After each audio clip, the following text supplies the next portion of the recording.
الحمد لله وكفى وسلام على عباده الذين اصطفى أما بعد فأعوذ بالله من الشيطان الرجيم بسم الله الرحمن الرحيم فبأي آلاء ربكما تكذبان وقال تعالى إذا وقعت الواقعة وقال تعالى مخبرا وآمرا إن الله وملائكته يصلون على النبي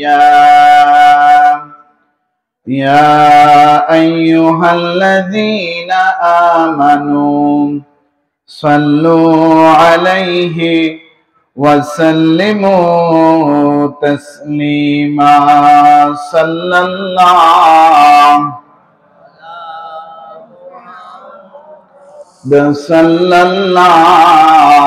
عليه وسلم صلى الله محمد صلى الله عليه الصبح بدا من طلعته والليل دجا من وفرته صلى الله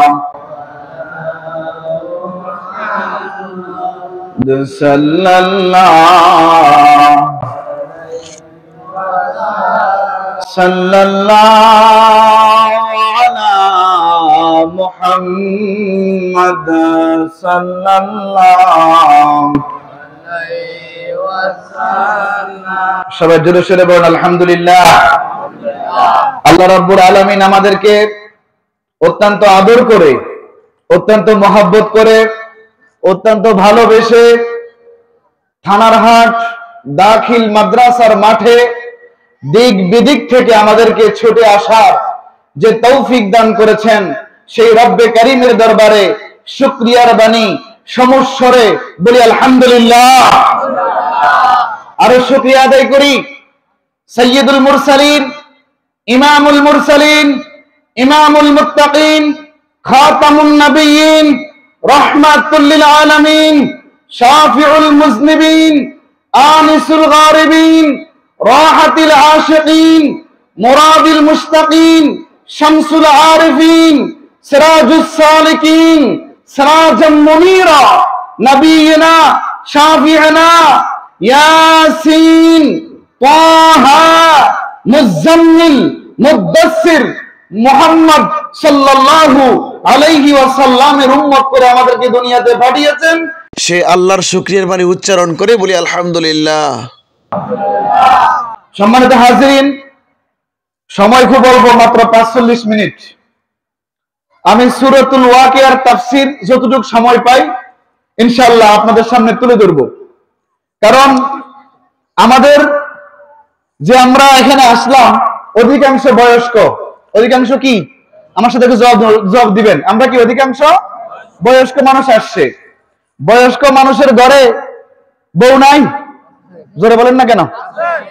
বউ এবং স্বামীর সংস্পর্শে সন্তানাদি দুনিয়ায় আসে নাই? কোথায় ওনারা? বাড়িতে। এরপর ওনাদের বিয়ে শাদী করান নাই? জবাব দিবেন। ছেলেদের কি বিয়ে শাদী করান নাই? ওনাদের থেকে আওলাদ আসে নাই? ওরা আপনাদের কি হয়? নাতি। কি হয়? ওরা আসে নাই? কোথায়? মাশাআল্লাহ। এটা দিয়ে আমরা ইসলাম জিন্দা করব, এটা দিয়ে আমরা তরিকা কি করব? প্রচার প্রসার করব। এই আফসোস, এই বুড়া মানুষগুলো মারা গেলে নতুন মানুষ নাই। আসেনি? দায় আপনারা, দায় আপনারা, দায় আমরা। আমি যদি হাসরের মাঠে উঠে দেখি আমার ছেলে বেলাইনে গেছে, আমার নাতি বেলাইনে গেছে, আমার ছেলে নামাজ পড়ে না, আমি নামাজ পড়ে আসছি, আমার ছেলের বউ নামাজ পড়ে না, আমি নামাজ পড়ে আসছি, আমার নাতি নামাজ পড়ে না, আমি নামাজ পড়ে আসছি, আল্লাহ রাব্বুল আলামিন হাসরের মাঠে নাতিদের আগে আমাদেরকে জাহান্নামে ফেলাইবে। এই ইবাদত করে লাভ কি? এই জন্য আমি বলি, আমার কথা সবার পছন্দ হয় না। আমরা আছি দলাদলি নিয়া, আমরা আছি সিঙ্গারা সমোসা নিয়া, আমরা আছি সিন্নি নিয়া, আমরা আছি জিলাপি নিয়া, আমরা আছি বিরিয়ানি নিয়া, আমরা আছি সংগঠন নিয়া, কেউ ইসলাম নিয়া নাই। যদি ইসলাম নিয়ে থাকতো বা থাকতাম তাহলে আল্লাহ বলছে উ আনফুসাকুম ওয়া আহলিকুম নার, আল্লাহর আযাব থেকে আগে নিজে বাঁচো, তারপর তোমার আহল পরিবারদেরকে বাঁচাও। আমি নামাজ পড়ছি, আমার ছেলে, আমার ভাতিজা, আমার নাতি রাস্তায় রাস্তায় ঘুরতেছে। কথা বলেন ঠিক না ঠিক? এই মডারেট ইসলাম।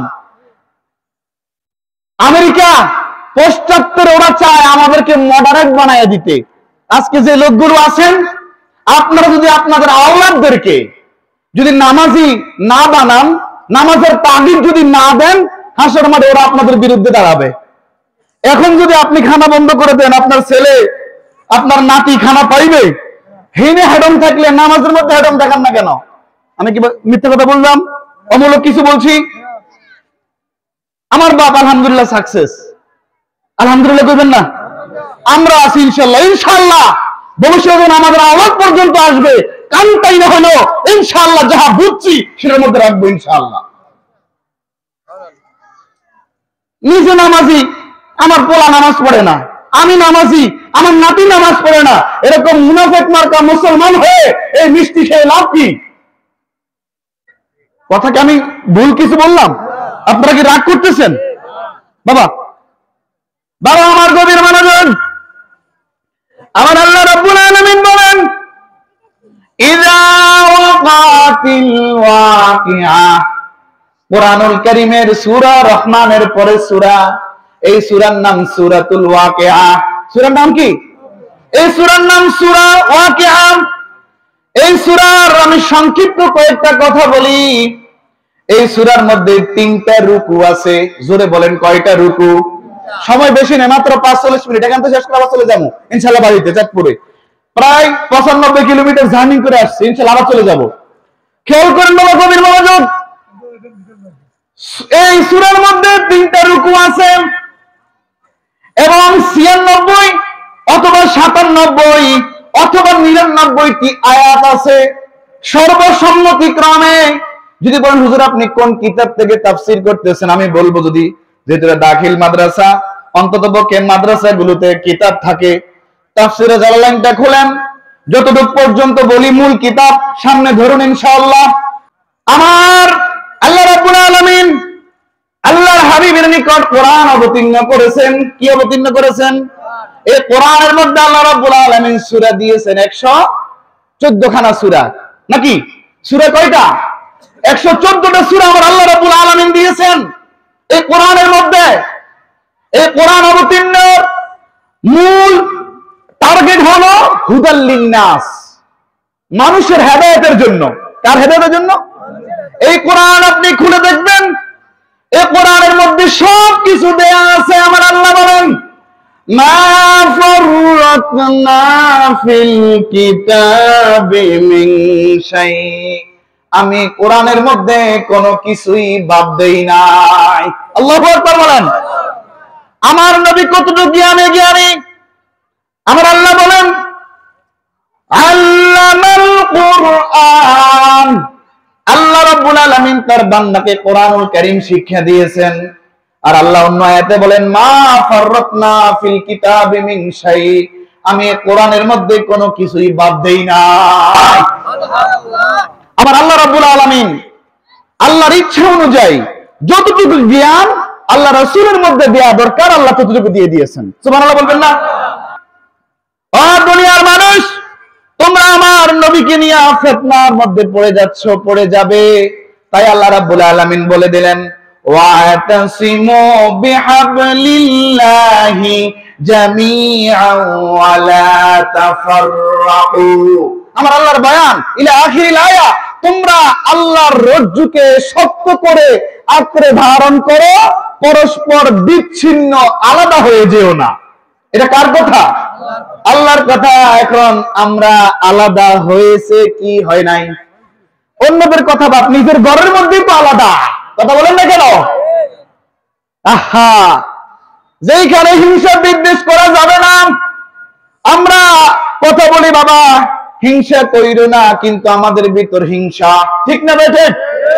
এই জায়গা একটু ঠিক বেঠিক কইেন। আমরা তো তরিকতের মানুষ, ঠিক বেঠিকের ওয়াজ করি না, কিন্তু বেলাইন না কিছু কই না, তো এই জন্য ঠিক বেঠিক কইতে পারেন, চিন্তা নাই। আশা করি কোরআন টু কোরআন কথা বলছি। বাবা আমার, আমি কথা বলি হিংসা কইরেন না, আর আমি আমার এই ভাইজানের বিরুদ্ধে হিংসা করি। আমার রাসূল কয়, হিংসা মানুষের নেক আমল গুলাকে জ্বালাইয়া পুড়াইয়া ছাই করে দেয়। যদি আমি মুফতি দেওয়ান হাফিজ উসমানীর নেক আমল গুলো যদি হিংসা জ্বালাইয়া দেয়, আর আমি যদি আজকে রাতে মারা যাই, আমি যে হিংসা অবস্থায় আসি বা ছিলাম বা থাকতাম, আমার নেক আমল কিন্তু নাই। এখন আপনারা ফতোয়া দেন, আমি জান্নাতি না জাহান্নামী? জোরে কোন হুজুর সাবধান, মৌলভী সাবধান, আলেমরা সাবধান। ভাগাভাগি চেয়ারটা নিয়েই তো কি কর না গা, এটা নিয়ে করা যাবে না। আল্লাহর দ্বীন কায়েমের জন্য আগে নিজে পুরোপুরি দ্বীন মানতে হবে। আমার একটা ব্যাখ্যা শোনেন। প্রথম নাম্বার ব্যাখ্যা, ব্যক্তি জীবন ইসলাম। বলেন কি জীবন ইসলাম? আমি ব্যক্তিটা পুরোপুরি যদি ইসলামের উপর দায়েম থাকি বা কায়েম থাকি পুরোপুরি 100 এরপর আমার পারিবারিক জীবন ইসলাম। কথা বলেন না কেন? পারিবারিক জীবন ইসলাম, আমার সন্তান, আমার বউ, আমার ছেলে, আমার মেয়ে, আমার নাতি, আমার পরিবারের সবাই। একজন ভোটে হারাইলে, ভোটে হারার সময় কম, দ্রুত বলতে হয়। একজন ভোটে দাঁড়াইলে আগে নিজের ভোটটি ক্লিয়ার করতে হয় না? আমার আত্মীয় স্বজন সবাই আসেন, আমি তো স্পা মার্কা দাঁড়াইছি, হ্যাঁ, এখন আপনারা এটা ভোট দিবেন নি কোন? কারণ আপনারা আপনজন। যদি কেউ দিমু, তাইলে ওই ব্যক্তির কি শক্তি হয় যে আমার ঘরের 25টা ভোট, আমার আত্মীয় স্বজনের 25টা ভোট, কেউ না দিলে 25টা ভোট আমি পাম। কথা বলেন না কেন? আহা, দুরূদ শরীফ পড়েন, সাল্লাল্লাহু মুহাম্মদ সাল্লাল্লাহু আলাইহি ওয়াসাল্লাম, সাল্লাল্লাহু ওয়া আলা মুহাম্মদ সাল্লাল্লাহু। 2 নাম্বার কথা খুব দ্রুত বলতে হবে। ব্যক্তি জীবন ইসলাম 1 নাম্বার। বলেন ব্যক্তি জীবন ইসলাম এটা কয় নাম্বার? 1 নাম্বার। আমার কথা কি আপনারা কেউ রাগ করেন? শিক্ষিত মানুষ আছেন, আপনারা বুঝবেন ভালো করে। 2 নাম্বার পারিবারিক জীবন ইসলাম। ব্যক্তির পরে কি? বলেন পরিবার। ব্যক্তির পরে কি? পরিবার। পারিবারিক জীবন ইসলাম। কোরবানি দিতে গেলে তো পারিবারিক সিদ্ধান্ত নেন। কথা বলেন না কেন? হ্যাঁ, কোন একটা আয়োজন করবেন, সেটা তো পারিবারিক সিদ্ধান্ত লাগে। কথা বলেন না কেন? তাহলে পারিবারিক জীবন ইসলাম নাম্বার 2। আমি ঠিক, আমার পরিবার ঠিক, আলহামদুলিল্লাহ। সামাজিক জীবন ইসলাম, আল্লাহু আকবার বলেন। এরপর আমি ঠিক, আমার পরিবার ঠিক, আমার সমাজ ঠিক, আল্লাহু আকবার। এবার আন্তর্জাতিক পরিমণ্ডলে রাষ্ট্রীয়ভাবে ইসলাম। এই ছাড়া এখন যে অবস্থা চলে, আগে যে অবস্থা চলছে, এখন যে অবস্থা চলে, যদি আমরা ঠেলি কোন ব্যক্তিকে ইসলামের চেয়ারে বসাই, আবার আমরা 3 বছর পর তারা নামাই দিব। কেন নামাবো? কারণ 5 ওয়াক্ত নামাজ না পড়লে পিছনের ফিট ফাড়াইয়া লাগবে। কথা বলেন না কেন? এখন এটা কেমনে সম্ভব না? এরপর যদি পর্দা না করে মহিলার খবর আছে। কথা বলেন না কেন? এরপর ওজনে কম বেশ দিতে পারবে না, ব্যবসায়ীরা কেবল দরকার নাই এরকম। কতক্ষণ না আগে মিশে দিছিনি 100 জনের মধ্যে একটু বেশি কই কেন 55 জন ব্যবসায়ী ভালো, আর বাকি 45 জন ব্যবসায়ী।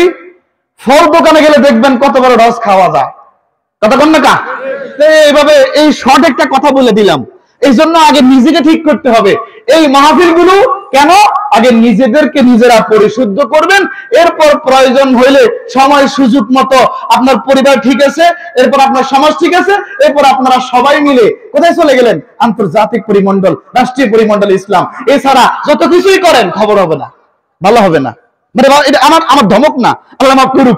এছাড়া যত কিছু করেন কায়েম করতে পারবেন না। সৌদি আরবের ইসলাম বাংলাদেশে কায়েম করলে এটা মডারেট ইসলাম, মডারেট ইসলাম, বুঝতে পেরেছেন? বাংলাদেশ যদি ইসলাম কায়েমে করতে চান তাহলে লাগবে খেলাফত শাসন। কি শাসন? অন্য কোন শাসন না। এইটা কেন বললাম? আমরা তো নিজের নামাজের খবর নাই, আমার সন্তানের নামাজের খবর নাই, পরিবার নামাজের খবর নাই, দৌড়াদৌড়ি করে রাষ্ট্র নিয়ে কথা বলেন না কেন? আগে নিজের ঘর ঠিক করি, কথা বল না কা, এরপর না বাইরে চিন্তা, সময় লাগুক। বাবা আমার গভীর মনোযোগ, এই যে কথাগুলো হিংসা নেক আমলগুলোকে জ্বালায়া পুড়ায় ছাই করে দেয়, আর অহংকার নষ্ট করে ইমান। কি নষ্ট করে? এখন বলেন আলেমের মধ্যে অহংকার আসেনি? স্বীকার করি আমার মধ্যে আস্তাগফিরুল্লাহ আস্তাগফিরুল্লাহ আস্তাগফিরুল্লাহ অহংকার আছে। যে আলেমের মধ্যে অহংকার আছে, যে বক্তার মধ্যে অহংকার আছে, যে আমির সাহেবের মধ্যে অহংকার আছে, যে পীর সাহেবের মধ্যে অহংকার আছে, যে মুফতি সাহেব মুহাদ্দিসের মধ্যে অহংকার আছে, ওই মুফতি মুহাদ্দিস পীর সাহেব আমির সব অহংকার ওরে শেষ করে দিছে। এজন্য দুইটা পায়ে হাত দিয়ে বলি, ও আল্লাহর বান্দারা, বাড়িতে করে বসে থাকা আল্লাহর বান্দিরা, হিংসা কইরেন না, অহংকার কইরেন না। মুসলমানদের বড় মুসিবতের সময় সামনে আসতেছে। ও আল্লাহর বান্দা বান্দি, সারা বিশ্বের সকল কাফেররা এক হয়ে যাবে, আর মুসলিম যারা, আপনারা মুসলিম, আপনারা আমরা খতনা করা, কি করা বল, কি করা? কাফের বেঈমান দেখবে না আপনি ইসলামী কোন দল করেন, দেখবে না। কাফের বেঈমান দেখবে না আপনি কোন তরিকা করেন, কাফের বেঈমান দেখবে না আপনি কোন মাযহাব অনুসরণ করেন, কাফের বেঈমান চিনবে আপনি মুসলমান। কথা বলেন না কেন? এই ফিলিস্তিনের মধ্যে কি আমরা মতো ভাগাভাগি নাই মুসলমানদের? কই ইসরায়েল যে এতটি মারছে, এ ভাগ করি মারি, এসপারে বাদ দিয়ে কাগজওয়ালা করে মারি, এরকম করছে নি? একটা হসপিটাল পর্যন্ত ছাড় দেয় নাই কাফের বেঈমানরা। ও মুসলমান, ও আল্লাহর বান্দা বান্দিরা, ও আমার বাবারা, নিজেরা নিজেরা কামড়াকামড়ি করেন না, নিজেরা নিজে ঠিক করেন। আমি ঠিক তো? এজন্য আরবি একটা ইবারত আছে, মানে আরাফা নাফসাহু ফাকাদ আরাফা রাব্বাহু, যে নিজেকে নিজে চিনছে সে তার রবের পরিচয় হাসিলের রাস্তা পেয়ে গেছে, চিনে গেছে। আলহামদুলিল্লাহ বলেন। আমি আমারে চিনি না, আমি আপনাদের কি দোষ দিব? গভীর মনোযোগ, সূরাতুল ওয়াকিয়ার মধ্যে সর্বসম্মতিক্রমে 96টা আয়াত আছে। এই সূরা রহমানের সাথে সূরাতুল ওয়াকিয়ার সম্পর্ক আপনারা শুনলে আশ্চর্য হয়ে যাবেন। সূরা রহমানের শুরুতে আল্লাহ রাব্বুল আলামিনের কুদরতের আলোচনা আছে। কিসের আলোচনা? সূরা রহমানের শুরুতে আল্লাহ রাব্বুল আলামিনের কুদরতের আলোচনা রয়েছে। এরপর আল্লাহ রাব্বুল আলামিনের শ্রেষ্ঠত্বের বয়ান রয়েছে। এরপর ক্ষণস্থায়ী জগতের কথা উল্লেখ করা হয়েছে। কিয়ামত কায়েম হওয়ার মাধ্যমে পৃথিবী ধ্বংস হবে। কুল্লু মান আলাইহা ফান ওয়া ইয়াবকা ওয়াজহু রাব্বিকা যুল জালালি ওয়াল ইকরাম। সূরা রহমান আয়াত না? এবার আসেন সূরাতুল ওয়াকিয়ার প্রথমে আল্লাহ রাব্বুল আলামিন ঘোষণা করলেন, ইযা ওয়াকাতিল ওয়াকিয়া, যখন কিয়ামত সংঘটিত হবে। যখন কি হবে? কিয়ামত সংঘটিত হবে। এই সূরার নাম ওয়াকিয়া কেন রাখা হলো? এই সূরার প্রথমে কি আয়াতের শেষ শব্দ নাম কি? ওয়াকিয়া। ইযা ওয়াকাতিল ওয়াকিয়া, এই প্রথম আয়াত থেকে সরাসরি বুঝে নেন, সূরাতুল ওয়াকিয়ার প্রথম আয়াত থেকে এই সূরার নামকরণ করা হলো সূরাতুল ওয়াকিয়া। এই সূরার আরেকটা নাম সূরাতুল মুজানি। সূরাতুল মুজানি, এই সূরার একটা আমল আছে। কি আছে? এটা ফরজ না, এটা ওয়াজিব না, এটা সুন্নত না, এটা একটা নফল। এটা একটা কি? যদি পারেন আমল করেন ইনশাআল্লাহ উপকার পাবেন। কি পাবেন? কোরআন তেলাওয়াতের সওয়াব পাবেন। সুবহানাল্লাহ কোন। বাবা আমার গভীর মনোযোগ, সূরাতুল ওয়াকিয়া আল্লাহর যে বান্দি মাগরিবের নামাজের পরে তেলাওয়াত করবে, যদি নিয়মিত তেলাওয়াত করতে পারে, ওই ঘরে কেউ অভুক্ত থাকবে না, অভাবের মধ্যে পড়বে না, রিজিকের কষ্ট পাবে না। এই জন্য বড় বড় মাদ্রাসাগুলোতে যাবেন, দেখবেন ওনারা মাগরিবের পরে সূরা ওয়াকিয়ার আমল করে। বড় বড় আল্লাহ ওয়ালাদের জীবনী দেখবেন, ফজরের পরে কিছু করতে পারুক আর না পারুক সূরা ইয়াসিনটা পড়ে, এশারের পরে কি সূরা মুলুকটা পড়ে ঘুমায়। কথা বলেন না কেন? এই জন্য আপনাদেরকে বলবো, যেহেতু সূরাতুল ওয়াকিয়া নিয়ে কথা হচ্ছে। বাড়িতে করে মা বোনরা যারা বসে আছেন এবং পুরুষ যারা আছেন আমার সামনে, আপনারা মনে রাখবেন প্রতিদিন অন্তত পক্ষে মাগরিবের পরে সূরাতুল ওয়াকিয়া পড়ে নেবেন। প্রমাণ চান তো? আল্লাহর উপর তাওয়াক্কুল করে পড়েন, ইনশাআল্লাহ নিয়মিত আমল করতে থাকেন, কোথায় থেকে রিজিক আসবে আপনি টের পাবেন না। সূরা ওয়াকিয়ার আমল করবেন, ফরজ নামাজ পড়বেন না, এটা হইলো নাকি? আমার পূর্বে মাগরিবের নামাজের পর যে আলোচক আলোচনা করেছেন উনি কিন্তু নামাজ নিয়ে কথা বলেছেন। কথা বলেন না কেন? আমি একটু পাস দিয়ে যাচ্ছি, এই বিষয়ে কথা বলছি না। এটা নামাজ যে পড়ে, ফরজ নামাজ পড়লে সে সুন্নত পড়বে, সুন্নত পড়লে সে নফল পড়বে। যে ব্যক্তি নামাজে পড়ে না তার কাছে অন্য নামাজের কোনো দাম আছে? ফরজে পড়ে না। বাবা আমার গভীর মনোযোগ, এই সূরা হাবশায় হিজরত ও ইসরার ঘটনার মাঝামাঝি সময়ে মক্কার মধ্যে নাজিল হয়। এই সূরার মধ্যে 1692টি অথবা 1703টি অথবা 1909টি হরফ রয়েছে, এটা নিয়ে মতভেদ আছে। এই সূরার কালিমা বা শব্দ সংখ্যা হচ্ছে 378 অথবা 398। আল্লাহু আকবার বলবেন না? বাবা আমার গভীর মনোযোগ, শেষ বিচারের দিন এই সূরার মধ্যে বলা আছে মানুষকে 3 ভাগে ভাগ হবে। মানুষ কয় ভাগে ভাগ হবে? কোরআনের তাফসীর হচ্ছে। আল্লাহু আকবার বলেন। কারো বাবার দিনে, দাদার দিনে, নানার দিনে কেসা হয় না। বাবা আমার গভীর মনোযোগ, 1 নম্বর মুকাররাবুন। 1 নম্বর কি? আলেম সমাজ আছেন, কথা বলুন। 1 নম্বর মুকাররাবুন, অর্থাৎ আল্লাহ তাআলার নৈকট্য প্রাপ্ত ব্যক্তিদের কথা সূরাতুল ওয়াকিয়ার মধ্যে আলোচনা করা হয়েছে। আল্লাহু আকবার বলেন। 2 নম্বর আসহাবুল ইয়ামিন। ইয়ামিন মানে কি? ডান। আসহাবুল ইয়ামিন ডান দিকের লোক, আসহাবুশ শিমাল বাম দিকের লোকের কথা বলা হয়েছে। আল্লাহু আকবার বলেন। সহজে কেন কথা কই? ডানপন্থী বামপন্থী বাস করে না হাঁকে হাঁকে হুজুররা। হ্যাঁ, ডানপন্থীরা জান্নাতি, বামপন্থীরা জাহান্নামী। বামপন্থীরা জাহান্নামী। বাবা আমার গভীর মনোযোগ, এখানের আব্দুল্লাহ ইবনে আব্বাস থেকে একটা riwayat আছে, আমি এটা আপনাদেরকে মুখে সংক্ষিপ্ত আকারে বলে দিয়েছি। অন্ততপক্ষে প্রত্যেকদিন মাগরিবের নামাজের পরে সূরাতুল ওয়াকিয়া পড়বেন। কি পড়বেন? এখন কয় না মানুষ বেকার, বেকার বেশি না, বেকারত্ব হার বেশি না? এটার জন্য কি করতে হবে? নিয়মিত 5 ওয়াক্ত নামাজ পড়েন ইনশাআল্লাহ। নিয়মিত 5 ওয়াক্ত নামাজ পড়েন ইনশাআল্লাহ। কোরআন তেলাওয়াত করেন ইনশাআল্লাহ। আমি চ্যালেঞ্জ দিয়ে বলতে পারি, নিয়মিত কন্টিনিউ আমল চালিয়ে যান, আল্লাহ আপনার কোথায় থেকে রিজিক দিবে আপনি কল্পনা করতে পারবেন না। আমরা নামাজ থেকে দূরে, এইজন্য আমরা রিজিক থেকে দূরে। চুরি ডাকাতি করা লাগে, কথা বলেন না কেন? চুরি ডাকাতি করে ধরা খাইলে তো এই কয়েকদিন আগে আহারে মায়ের মানুষ মারি ফেলাইতো। হ্যাঁ, ডাকাতি হত্যা করা এখানে একটা মাসালা আছে, কইতাম না, ওরা আমার যাইবার সময় ধরবো। কথা বলেন না কেন? ডাকাতি তো ওয়াজিব বিল্লাহ, ইয়ে না? মসজিদে তো জুতা চুরি করার লাই মুসল্লি ঢুকে না, চোর মুসল্লি হয়ে ঢুকে। যদি আমার যাইবার সময় ধরে আর আজকে বাক্যান হুন্ডার ইয়েন ভাঙ্গি দিলে আরে ফিরে দিলে শেষ। বাবা আমার গভীর মনোযোগ, সূরাতুল ওয়াকিয়ার ব্যাপারে আপনাদের কথা বলতেছি। ইযা ওয়াকাতিল ওয়াকিআ, যখন অবশ্যম্ভাবী ঘটনাটা ঘটে যাবে, অর্থাৎ কিয়ামাতিল কিয়ামা, যখন কিয়ামত সংঘটিত হবে। 2 নম্বর আয়াতে আমার আল্লাহ বলেন লাইসা লিওয়াকাতিহা কাযিবা। আল্লাহু আকবার বলেন। আর জোরে বলেন আল্লাহু আকবার। কোরআন তেলাওয়াত হয়, কোরআনের তাফসীর হয়। একটা অক্ষর যদি আপনি তেলাওয়াত করেন কয় নাকি? এবার এটার আল্লাহ বাড়াইবে, বাড়াই দিবে কয় নাকি? 10 নাকি নি খালি 10 গুণ আল্লাহ বাড়াই দিবে, 70 গুণ আল্লাহ বাড়াই দিবে, 700 গুণ আল্লাহ বাড়াই দিবে। এটা তাকওয়ার উপর, এটা কির উপর? আর এমনিতে একটার জন্য 10, এটা আল্লাহ বাড়াই আবার কি দিতে পারেন। সুবহানাল্লাহ কোন? আমরা কম নিমুক, আল্লাহ যেহেতু কইছে, আল্লাহ রাসূল হাদিসের মধ্যে বলছে 10 গুণ, 70 গুণ, 700 গুণ। আল্লাহ আমরা একটু আমরা হাবিবের দলিলটা নিয়ে আপনার কাছে তুই দিলাম, আল্লাহ গো আমরা কম মানি না, আমরা 700 গুণ বাড়ায়া দেন। বান্দা আল্লাহর কাছে চাইবো, কার কাছে চাইবো? সমস্যা আছে নি? কোরআন তেলাওয়াত শুনলেও সব, তেলাওয়াত করলেও সব, শুনলেও সব।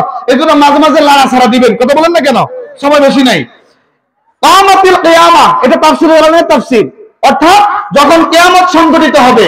2 নম্বর আয়াত লাইসা লিওয়াকাতিহা কাযিবা, অর্থাৎ তখন তার সংগঠন অস্বীকার করার মতো কেউ থাকবে না।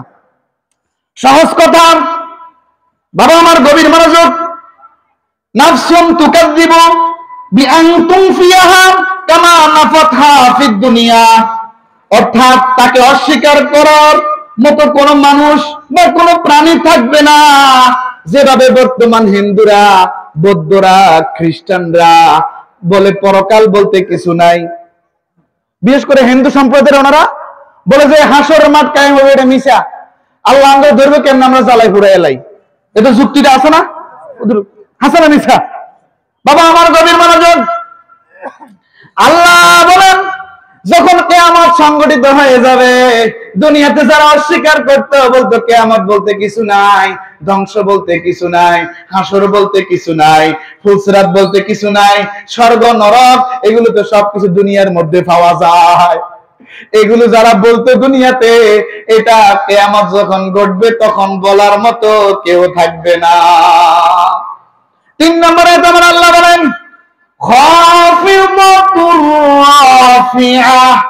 খুব সাংঘাতিক কথা।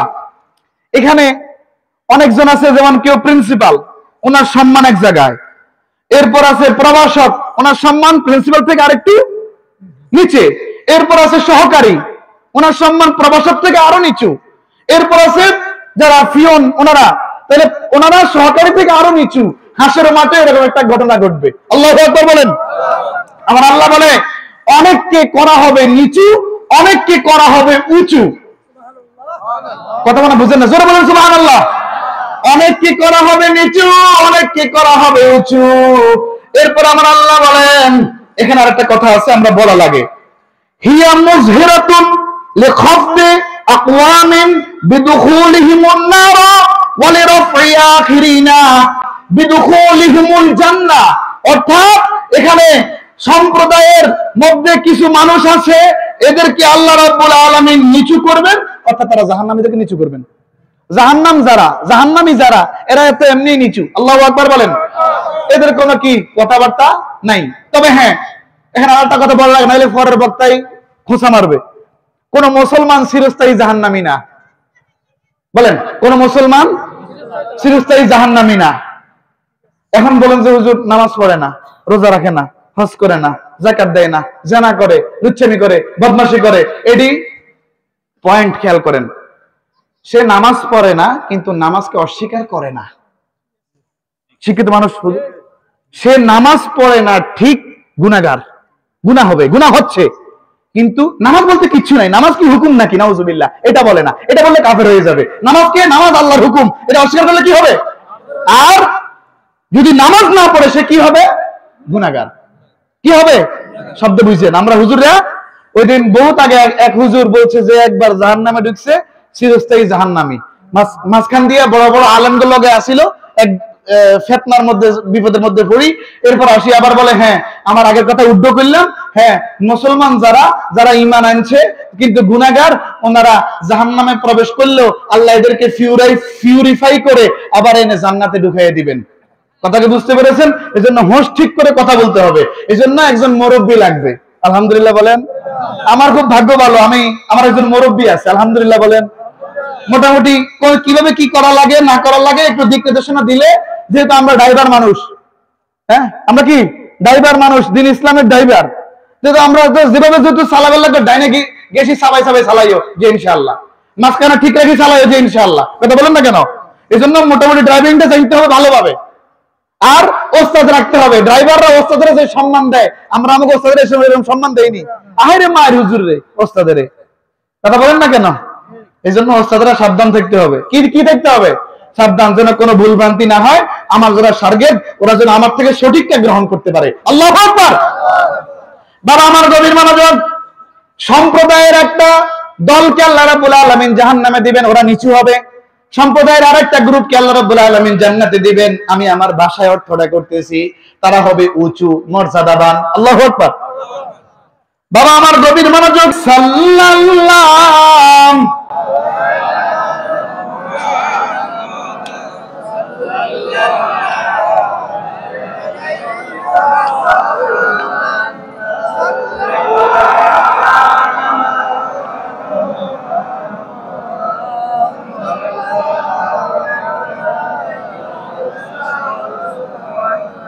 আপনাদের খারাপ লাগে? কথা বলেন। আমি কিন্তু আপনাদেরকে অনেকগুলো কথা বলতেছি, মনে থাকবে কথাগুলো? সময় অল্প, তো এই জন্য দিক নির্দেশনামূলক কিছু কথা বলতেছি। আল্লাহ যেন আমাকে সহ আমাদের সকলকে আমল করার কি দান করে, তৌফিক দান করে। গভীর মনোযোগ, কোন অবস্থায় ফিতনায় পড়া যাবে না। এখন জামানাটা কিসের জামানা? ফিতনার জামানা। ফিতনায় যে পড়ছে, যে জায়গায় ফিতনা লেগেছে, ওই জায়গায় ফিতনাকারীদেরকে উঠতে দেখেছেন আপনি কখনো? দেখেছেন? আমার আল্লাহ রাব্বুল আলামিন, আল্লাহর ঘোষণা হচ্ছে, বান্দা তোমরা পরস্পর বিচ্ছিন্ন হয়ে যেও না, আলাদা হয়ে যেও না। আলাদা হয়ে যাওয়ার কারণে আমাদের মধ্যে এত মতবাদ, এত মত পার্থক্য, কথা বলেন না কেন?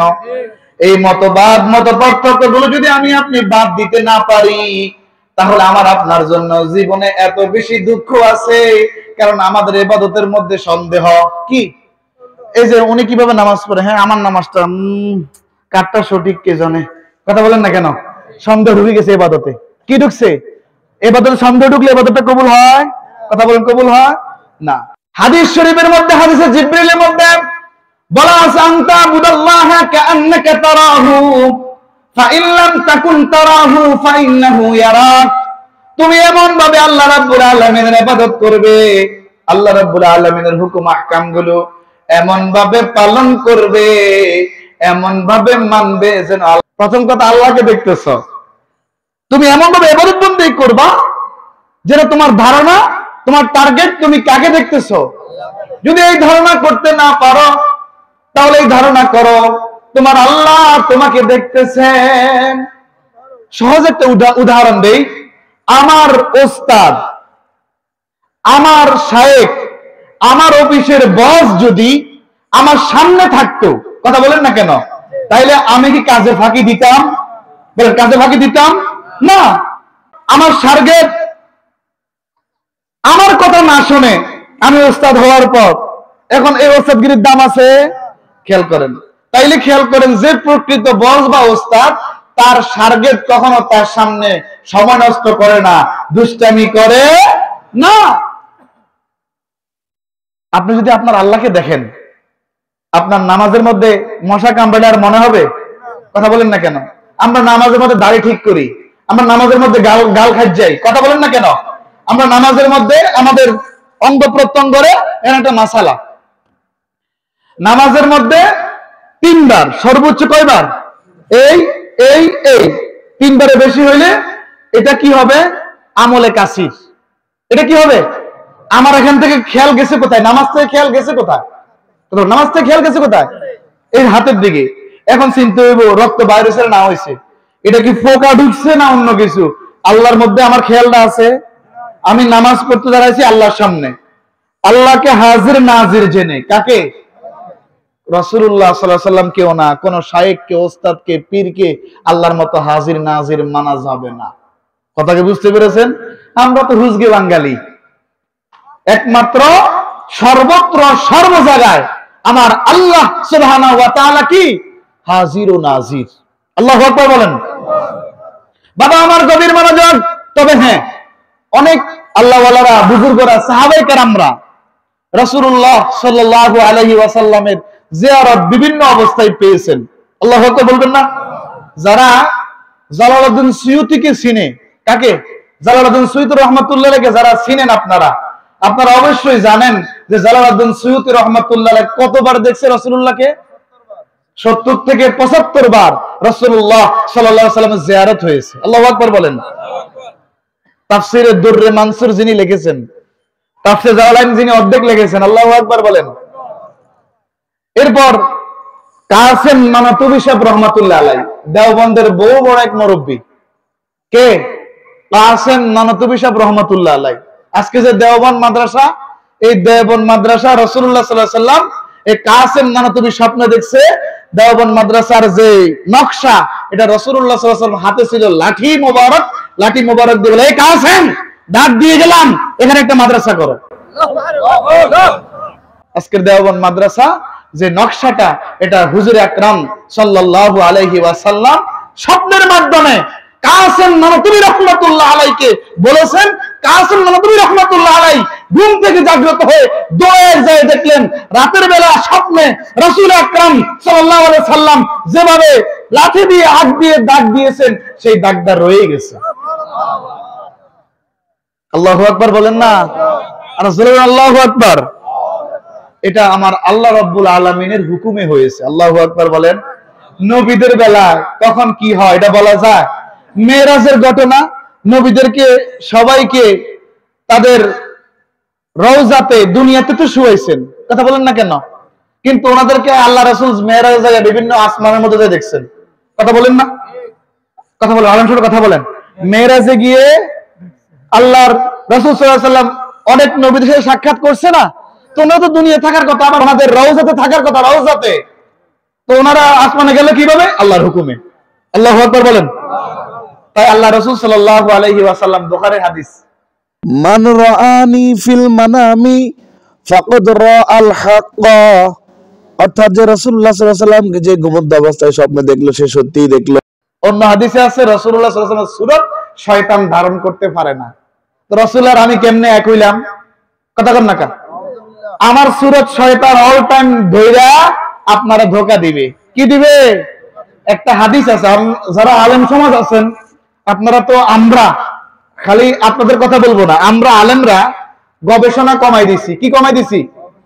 আলেমদেরকে বলবো, যারা মসজিদের জুমার খেতাবাতের দায়িত্ব পালন করেন, ওয়াজ নসিহত করেন, আপনারা সহিহ মুসলিমের মুকাদ্দামা বলেন, সহিহ মুসলিমের মূল কিতাবের মুকাদ্দামাটার মধ্যে যে হাদিসগুলো আছে, অন্তত পক্ষে এই হাদিসগুলো নিজেরা পড়বেন, ইনশাআল্লাহ আমল করবেন, আমিও করব, ইনশাআল্লাহ আমরাও করব, জাতিকেও জানাবেন। এমন কয়টা হাদিস যখন আমি সহিহ মুসলিম পড়াইতে গেছি, কিন্তু আমরা তো পড়ে ফেলছি, পড়াই ফেলছি, এতটা গুরুত্ব দেই নাই। যখন অত্যন্ত মনোযোগ দিয়ে সহিহ মুসলিমের ক্লাস করাইতে বসলাম, তখন নিজের মাথা দিয়ে মনে হয় ধোঁয়া বের হচ্ছে, এভাবে গরম হওয়া শুরু হয়ে গেছে। এমন হাদিস আল্লাহ রাসূল সাল্লাল্লাহু আলাইহি ওয়াসাল্লামের পক্ষ থেকে আসা সহিহ মুসলিমের মুকাদ্দামার আমার যতটুকু মনে পড়ে 6, 7 অথবা 7 এবং 8 নাম্বার হাদিস মুকাদ্দামার মধ্যে দুইটা হাদিস প্রায় কাছাকাছি।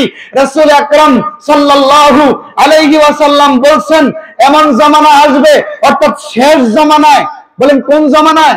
শেষ জামানায় তোমাদের মধ্যে এমন কিছু বক্তা, এমন কিছু ওয়াইজ, এমন কিছু আলেম, এমন কিছু বক্তার আবির্ভাব ঘটবে, তারা তোমাদেরকে এমন এমন কথাগুলো বলবে, এমন এমন বয়ান করবে, এমন এমন ওয়াজ করবে, যেই কথা তোমরা তোমাদের বাপ দাদারা পর্যন্ত শোনে নাই। আল্লাহ রাসূল সাল্লাল্লাহু আলাইহি ওয়াসাল্লামের কথা আলেম সহ সবাই বলবেন বর্তমান সঠিক না মিথ্যা। রাসূল যে বলছে শেষ জামানায় একদল মিথ্যুকের আবির্ভাব ঘটবে, ডাইরেক্ট বলে দিলাম।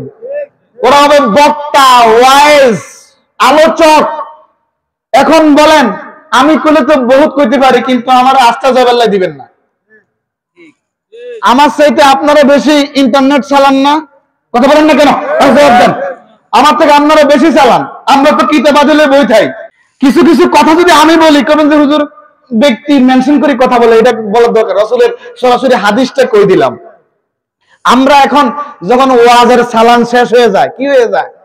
ওয়াজের যখন সালান শেষ হয়ে গজল গাওয়া শুরু করে দিই, সিল্কি গা, কি গা, সিল্কি মিল্কি গাওয়া শুরু করে, ওয়াজের সালান শেষ। এই জন্য আলোচনার মধ্যে বৈশা কেউ গজল গাইবেন না। কথা বলেন না কেন?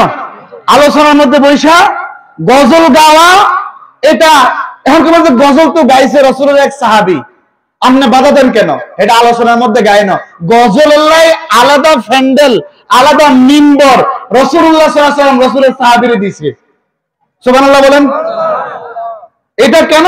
রাসূল আকরাম সাল্লাল্লাহু আলাইহি ওয়াসাল্লামের বিরুদ্ধে কাফের বেঈমানরা কবিতা আবৃত্তি করত, হ্যাঁ কাব্য লিখত, রাসূলুল্লাহ যদি জবাব দিতে চায়, এটা কেমন দেখা যায় না? কথা বলেন না কেন? তো এইটা রাসূলুল্লাহ আকরাম সাল্লাল্লাহু আলাইহি ওয়াসাল্লামের এক সাহাবী, ওইটা প্রতি উত্তর, কবিতার জবাব কবিতা, সঙ্গীতের জবাব সঙ্গীত, কাব্যের জবাব কাব্যের মাধ্যমে দিত। আলোচনা করতে বসেন, কোরআন হাদিসের কথা বলবেন, আলোচনার মধ্যে গজল ঢুকে গেলে এবার সিল্কি বিল্কি আসবে। সিল্কি বিল্কি গাওয়া রাসূল আকরাম সাল্লাল্লাহু আলাইহি ওয়াসাল্লামের স্বভাব না। আমার দেখতে হবে কোরআন এবং হাদিসে আমার রাসূল কোথায় সিল্কি গিয়েছেন। কথা কি বুঝতে পেরেছেন? রাগ করতেছেন? এই কেন বললাম? রাসূল আকরাম সাল্লাল্লাহু আলাইহি ওয়াসাল্লাম হাদিস সহিহ মুসলিমের মুকাদ্দামার মধ্যে দেখে নেবেন, রাসূলুল্লাহ বললেন লা ইউদিল্লুনাকুম ওয়া লা ইফতিনুনাকুম। হাদিসের শেষ অংশে এভাবে আছে, ও কামা ক্বালা আলাইহিস সালাতু ওয়াস সালাম, তোমরা তাদের কাছে যাইও না। তো কেন যাব না? তাদেরকে তোমাদের কাছে আসতে দিও না। কেন আসতে দিব না? লা ইউদিল্লুনাকুম, ওই বক্তারা যেন তোমাদেরকে পথভ্রষ্ট করতে না পারে। কথা বলেন না কেন? আমার সময় শেষ, আমি 1-1.5 ঘন্টা ছাড়া কথা মিলাইতে পারি না। এরপর খেয়াল করেন, দেখছেন আমি তাফসীর থেকে সরে গেছি, খেয়াল করছেন নি? কারণ তাফসীরের একটা মজাই হয়েছে লং টাইম। কোরআনে একটা মাজমা হবে, কোরআনে একটা বাগান হবে, এখানে অনেক সময়ের প্রয়োজন। যেহেতু আল্লাহর ওলিরা আছেন, আমার হয়তো গুনাহগার কমপক্ষে কমে না, কি বলবো আপনাদের সামনে, আমার কথায় হেদায়েত পাইবেন না, খালি গলার টোন চিল্লানি পাইবেন। আর ওনাদের কথা, আল্লাহর ওলিদের কথায় আপনারা কি পাবেন? হেদায়েত পাবেন। আমার জন্য দোয়া করেন। রাসূলুল্লাহ বললেন তোমরা তাদের কাছে যাইও না, তাদেরকে তোমাদের কাছে আসতে দিও না। প্রশ্ন, কেন? কথা বলেন না কেন? সাহাবীরা প্রশ্ন করে না, কিন্তু আমাদের প্রশ্ন কেন? রাসূলুল্লাহ হাদিসের শেষ অংশে বলছেন লা ইউদিল্লুনাকুম, তারা যেন তোমাদেরকে পথভ্রষ্ট করতে না পারে। ওয়ালা ইফতিনুনাকুম, সহিহ মুসলিমের মধ্যে আছে, খুলে দেখবেন মুকদ্দমার মধ্যে আল্লাহ রাসূল সাল্লাল্লাহু আলাইহি ওয়াসাল্লাম বলে তারা যেন তোমাদেরকে ফিতনায় না ফেলতে পারে। এইজন্য আমি প্রত্যেকটা ওয়াজের শুরুতে মানে শেষে এই হাদিসটা বলে উঠি। আমাদের আলোচনার মধ্যে কতজন হবে মানুষ? পিছের দিকে চান না, কিন্তু লক্ষ লক্ষ মানুষ যায়া দাঁড়ায়, ফরের ওয়াক্তের নামাজের খবর নাই। কথা বলেন না কেন? তাদের ফ্যানটা ফাট না ফাট, এখানে যারা বসছে আমার বিশ্বাস যারা বসা আছে এদের জামাটা পাক। আলহামদুলিল্লাহ বলবেন না? কথা বলেন না কেন? মসজিদে একটা প্রোগ্রাম দেন, অধিকাংশ মানুষ মসজিদের বাইরে দাঁড়ায় দেখে, ভিতরে ঢুকে না। কেন? আমার কি জাইঙ্গা, নাইলে ভিতরেরটা নাইলে উপরটা না পাক, ডাইরেক্ট কথা। আর এখন যারা বসছেন মোটামুটি সবার মুখের মধ্যে পানিটা নিয়ে আছে, উজু করে বসছেন, অর্থাৎ মাহফিলে দ্বীনি বেহেশতের বাগানে বসছেন পবিত্রতা অর্জন করে। কথা বলেন না কেন? ছোটখাটো কেউ মিস্টেক হলে এটা বাদ। কথা বলেন না কেন? ছোটখাটো কেউ মিস্টেক হলে এটা বাদ। এই জন্য রাসূল আকরাম সাল্লাল্লাহু আলাইহি ওয়াসাল্লামের বাণী আজকের মাহফিলের যদি কোনো কিছু মনে না রাখতে পারেন, আমার মতো গুনাহগার ছোট একটা মানুষ দেওয়ান হাফিজ নামক একজন ব্যক্তির এই আলোচনাটা মনে রাখবেন। রাসূল আকরাম সাল্লাল্লাহু আলাইহি ওয়াসাল্লাম ১,৫০০ বছর পূর্বে যাহা বলেছেন, এই আজকের এই দুনিয়াতে আমরা দেখতেছি, ইনশাআল্লাহ আমরা এবং আমাদের পরবর্তী প্রজন্মরা আরো দেখবে কিয়ামত পর্যন্ত। ওই সমস্ত জাহেল গুলো, ওই সমস্ত মুরতাদ গুলো, ওই সমস্ত কাজ্জাব, এরা কি? রাসূল বলেন কাজ্জাব, দাজ্জালুনা কাজ্জাবুনা ইয়াতুনাকুম মিনাল আহাদিসে। আল্লাহু আকবার বলেন। আমি বলি নাই, রাসূল বলছেন দাজ্জাল বক্তার কথা। কার কথা? দাজ্জালুনা, দাজ্জালদের কথা। কাজ্জাবুনা, কার কথা? কাজ্জাব। কাজ্জাব মানে মিথ্যাবাদী, দাজ্জাল মানে প্রতারক। আজকে এই আলোচনার মধ্যে বইসা আমরা আলোচনা করি কয়টিয়াও পাই? 0টিয়া। বিভিন্ন প্রোগ্রামে গেছে, লিওয়ার ঝিল্লা খেদমত করে চলে আসছে, কিন্তু হাদিয়া নিয়ে আসে নাই। এরকম আলেম আছে, কিন্তু অন্যদের বেলায় ডিমান্ড লাগে ৫,০০০ ১০,০০০ অ্যাডভান্স করা লাগে।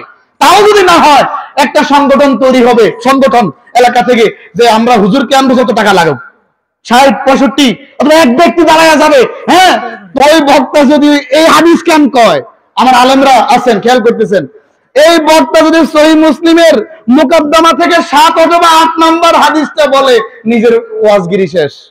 কারণ নিজে তো উদ্ভট কথা কয়। কারো কথা কি আমি কারো বিরুদ্ধে কিছু বলেছি? কারো নাম ধরেছি? শুধু রাসূল আকরাম বলেন সাল্লাল্লাহু আলাইহি ওয়াসাল্লামের হাদিসটা আপনারা আলেম সমাজ আছেন, এবং আমার আলেমরা অনেক আলেম দাঁড়ায় আছেন, বসে আছেন, এবং আমার বাবা ভাইয়েরা আছেন, আপনাদের সামনে তুলে ধরলাম। এবার আপনারা বুঝের মালিক, শিক্ষিত মানুষ, যেহেতু আমি টাইম ওভার হয়ে গেছে না, টাইম ওভার হয়ে গেছে, ইনশাআল্লাহ আমার জন্য দোয়া করবেন। হয়তো এখন চলে যাব, আল্লাহ যদি বাঁচায় হায়াতে দেখা হবে ইনশাআল্লাহ। হ্যাঁ, আমার জন্য দোয়া করেন। কথাবার্তা কষ্ট হয়ে থাকলে মাফ করে দিয়েন। আমার হুজুর কি করে জানেন? তোমার কথা ঠান্ডা হয় না কা? ঠান্ডাটা কেমনে করুম কন? যখন মাইকটা ধরি অথবা যখন কিতাব লই বই, কিতাবে আছে এক কান, আর আমার সামনে মোবাইল বাজাইলে হিনে বাজে আরেক কান। এখন বলেন, এটা যদি না বলি, আমি তো ছোটখাটো মানুষ, আমার কেউ চিনে না। হ্যাঁ, আল্লাহ শুধু জানে, আমি জানি আমি ছোটখাটো মানুষ। এখন অন্তত পক্ষে এখানে যে মানুষগুলো আল্লাহর উসিলায় আসছেন, কথা কন না, আমার উসিলা কেউ এই জন্য আমারে কেউ, আমি ৪ আনার মূল্য আমার নাই। কথা কি বুঝতে পারছেন? আমার হুজুরের বড় দুঃখ, বাবা তুমি কথাগুলো শান্তভাবে মোলায়ম ভাবে আদর করে কাও, মানুষ যেন কান্দা হয়। আল্লাহর কসম আমি ওই হুজুরের কথা মতো হারি না, আর আপনাদের সামনে চিল্লে মিল্লে আমাদের কষ্ট দিলাম, দোয়া করেন, মাফ করে দিয়েন। ওয়াসসালামু আলাইকুম ওয়া রাহমাতুল্লাহি ওয়া বারাকাতুহু।